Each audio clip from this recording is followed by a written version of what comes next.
Hi everyone. Happy new moon. Happy new moon. So, I figured we'd do something a little bit different this time. I know I usually have the screen with the map.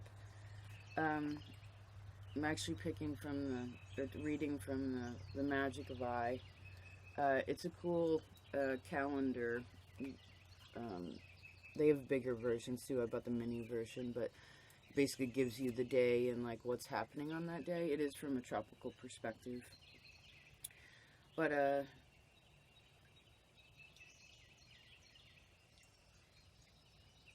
well, it's funny, this book,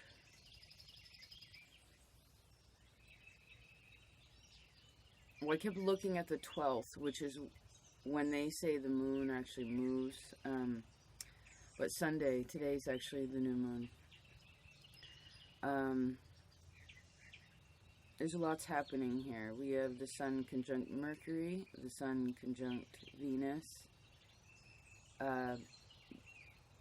Obviously, this being a new moon, the moon is also conjunct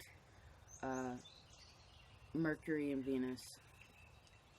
So there could be some things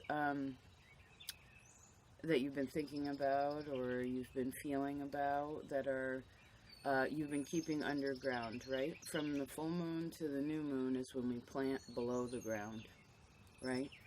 And then this, from no moon to full moon is when we plant above ground. So if there's any things you've been thinking about or feeling out, especially in that Piscean space, there's deeper, it may have been really hard to talk about certain things.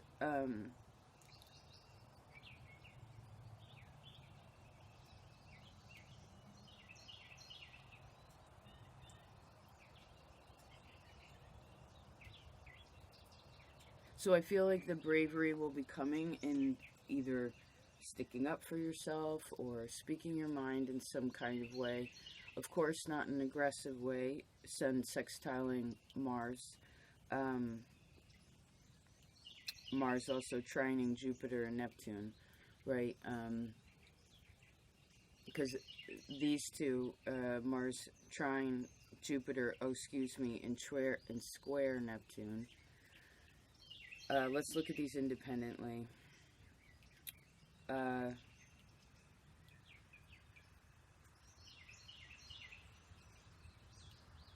Well, Mars and Jupiter are actually friends, and so when they are trine, 120 degrees, right, 4 spaces from one another, this is an easy communication. It could be about where you stand in something. Again, like what are your rules? You know what I mean?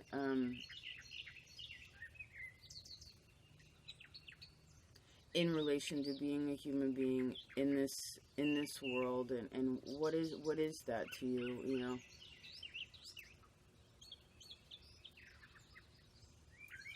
Because although truth and morals, I suppose, should be something that's sort of universal, it ends up being quite subjective, right? But moral relativism is kind of a dangerous thing. It's very good to know where you stand, be open-minded, but not be swayed by that which is outside of you, right? Honesty really is the best policy, and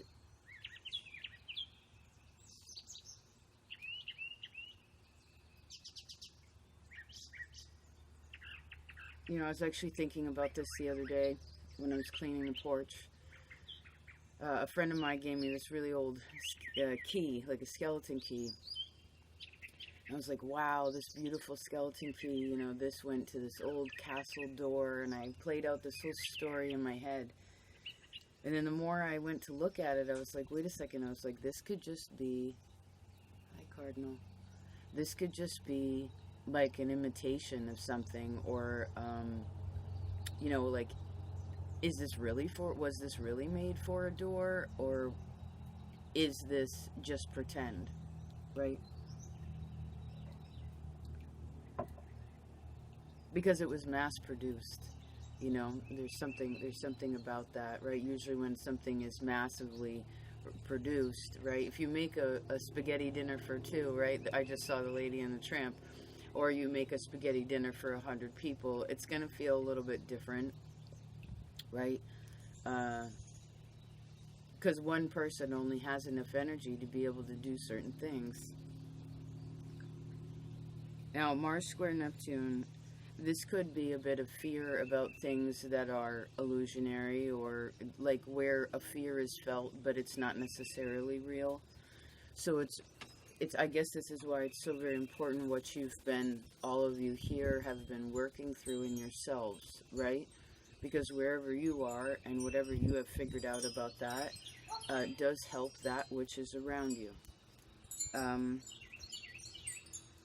Because Pluto is also square to Venus, right?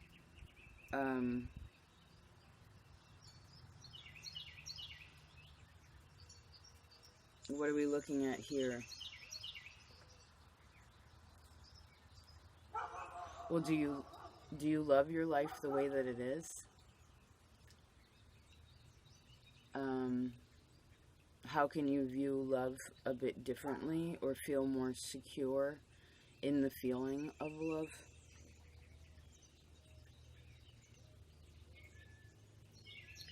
Venus is also sextile Jupiter,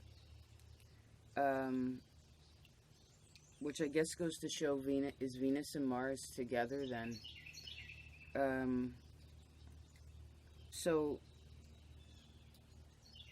Venus sextile Jupiter. Let's read that out of this. I brought a bunch of books with me today. I love this one. The Astrologer's Handbook. It's by Francis Sokokian, which is actually an Armenian, and Louis S. Acker. So Venus, we're looking at Venus sextile. What was it? Jupiter. Just a second. This, I feel like, goes back into well,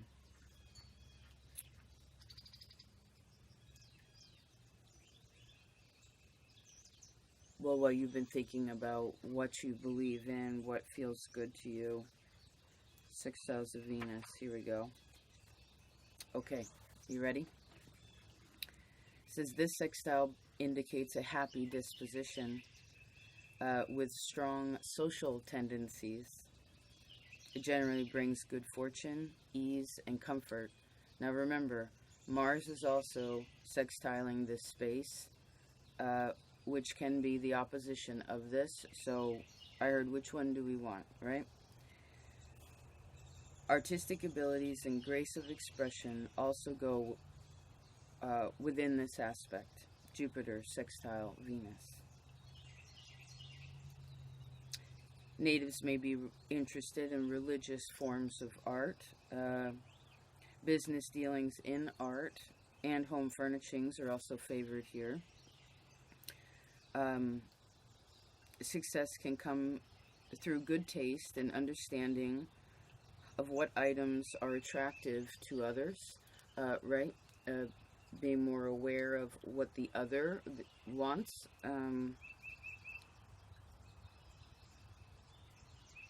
Says the natives may gain emotionally, socially, and financially through marriage or partnerships.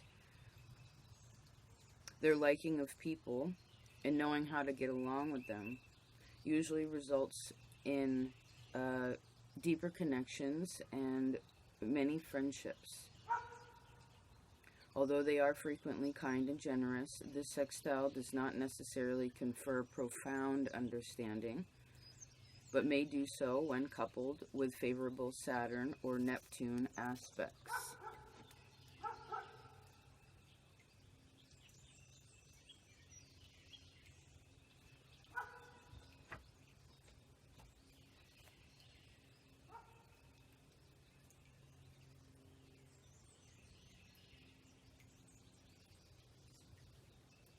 I feel like everyone's been making a plan, right?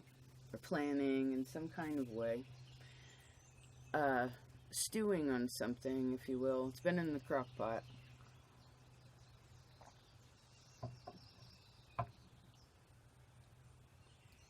And to have the blessings, right,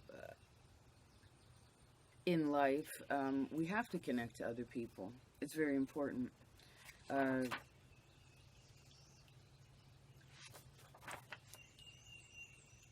Let's actually read Mars.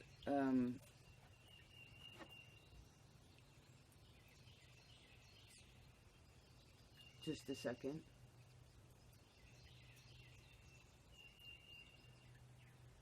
Oh, Mars is trine Jupiter.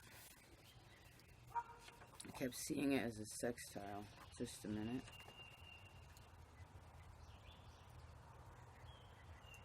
You know, sometimes it's nice to not have to figure out this really complex equation, and being able to a certain extent, be open to what something else is saying, right? Like a book, for instance.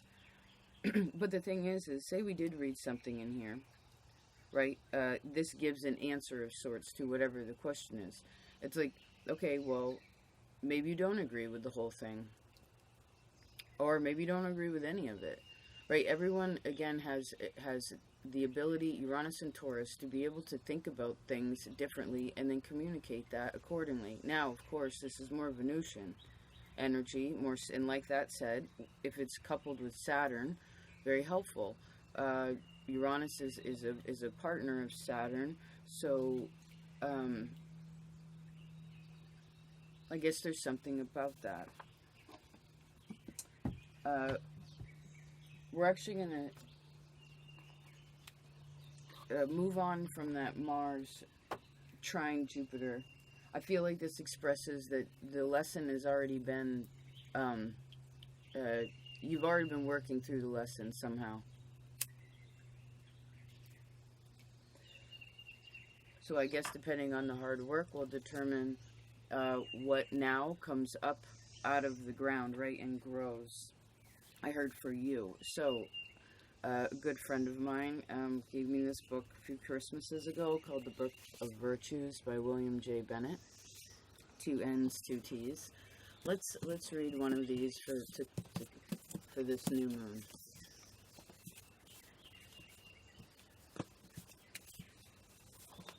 Yeah.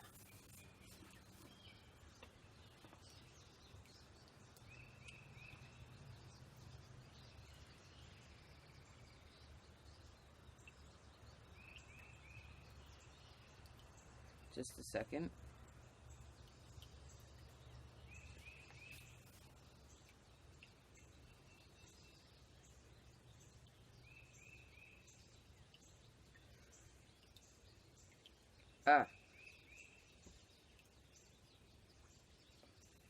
Well, I saw the word affectionately. And then I saw this sentence. Here is the soul who is willing to work, and work, and work.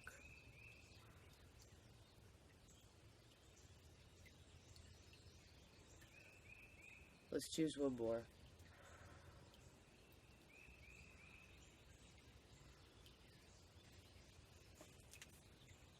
It says, sit down and eat, my dear, and I'll mind the baby.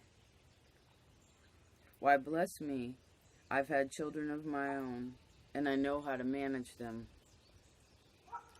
The woman crossed herself, and sitting down at the table began to eat, while Martin put the baby on the bed and sat down by it. Martin sighed. Haven't you any warmer clothing? He asked. How could I get warmer clothing? Said she. Why, I pawned my last shawl for a 6 pence yesterday. Then the woman came and took the child, and Martin got up. He went and looked among some things that were hanging on the wall and brought back an old cloak. Here, he said, though it's a worn-out old thing, it will do to wrap him up in. The woman looked at the cloak, and then at the old man. and taking it, burst into tears. Martin turned away, and groping under the bed, brought out a small trunk. He fumbled about in it, and again sat down opposite the woman, and the woman said, "The Lord bless you, friend." "Take this for Christ's sake," said Martin, and gave her 6 pence to get her shawl out of pawn. The woman crossed herself, and Martin did the same, and then he saw her out.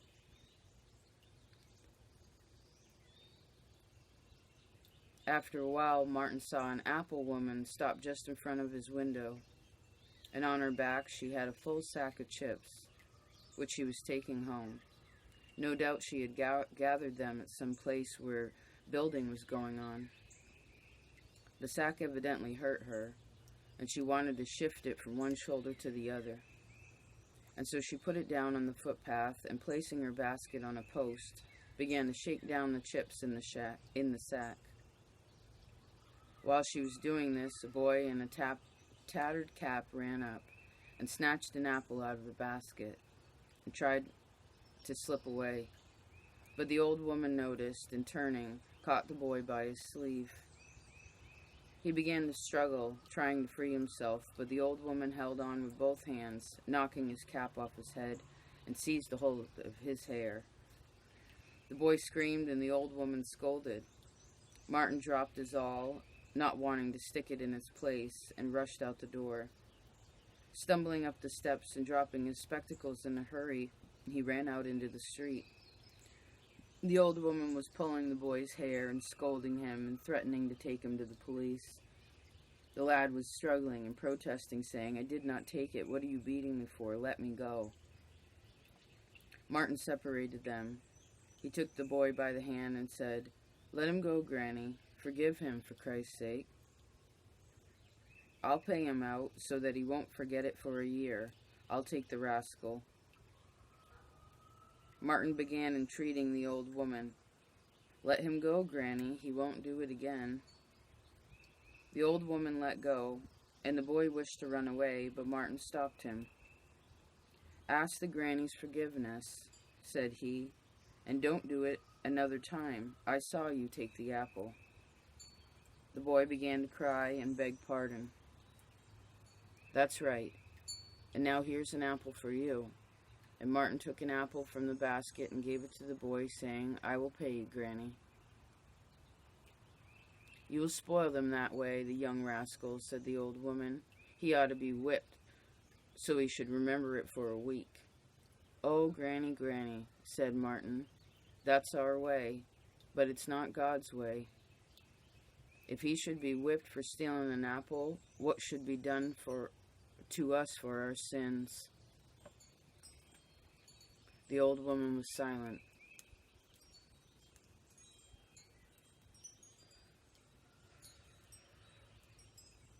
And Martin told the parable of the Lord who forgave his servant a large debt, and how the servant went out and seized his debtor by the throat. The old woman listened to it all, and the boy, too, stood by and listened. "God bids us forgive," said Martin, "or else we shall not be forgiven. Forgive everyone, and a thoughtless youngster most of all." The old woman wagged her head and sighed. "It's true enough," said she, "but they are getting terribly spoiled." "Well, then we old ones must show them better ways," said Martin.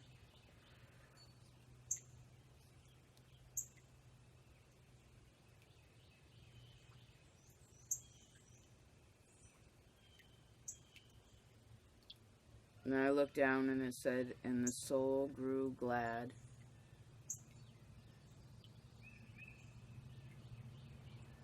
I was hungry, and you gave me meat. I was thirsty, and you gave me drink. I was a stranger, and you took me in.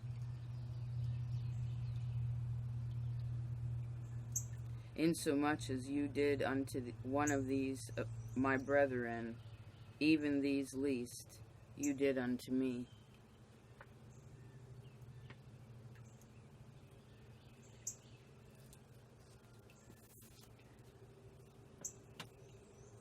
It is important how we treat one another.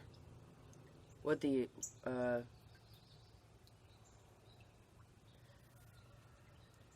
feeling really is behind it, right? Is it kind? Is it cruel?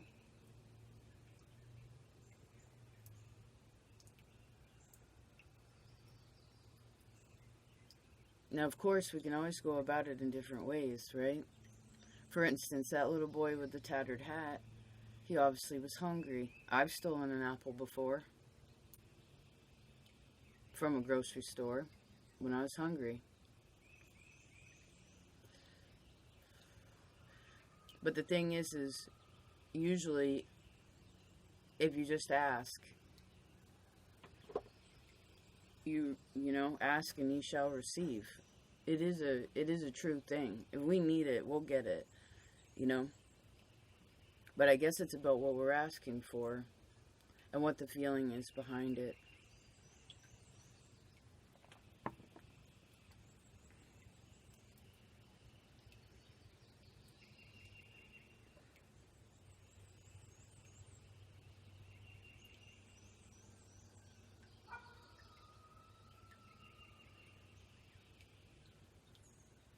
Venus is also in a time now where she's about to sprout. You can see her. Right now she's still invisible because she's in conjunct the sun, right? Anything conjunct the sun, remember in the stellium reading, you cannot see in your own house, right? It's hard to see what's in front of you, forest for the trees, right? But she's sprouting.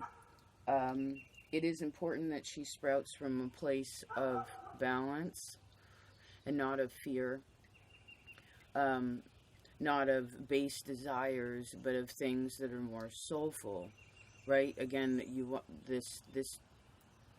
There's a lot of purity when two oppositions are together, right? Two opposites are together. It can make it stronger. You know, think about a magnet. But it has to be used the right way because there's a natural pull there, right?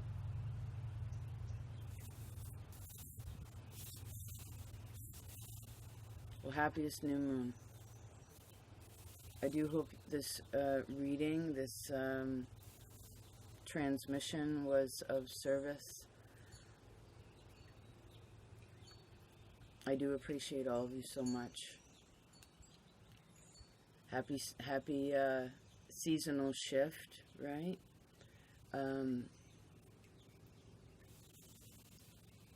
I feel like this is always a time around the equinoxes, like when we can really see that the season is changing wherever you are.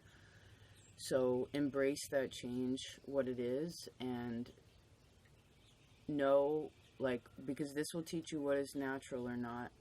You know what I mean? There are cycles to everything. It's about figuring out the pattern. Do you know what I mean?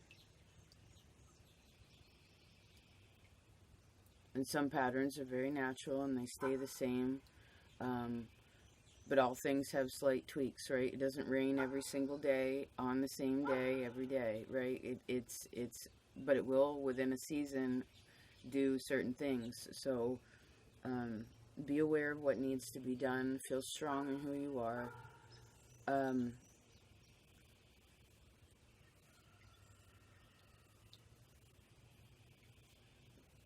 Be kind to one another, right? There's some things that you have that you're meant to keep for yourself, right? To help you keep strong and stable and clear and calm. That is things that you create in yourself. But we all have many things, and maybe this is also a time to give to others, right? Now that things are coming up and you can start to see what you have and what's growing. It's like, okay, what can you also give to others that could be of service, something that they really need. And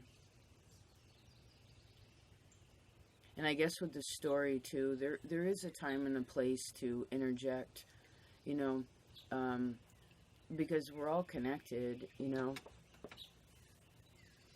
But it's not about, that guy didn't go up and scream at the granny, you know, or scream at the boy or anything like that. It was just, we don't have to, it doesn't have to be this complicated, you know, because it's really not. It's all in our heads anyway. You know what I mean? Take care of yourselves. Peace.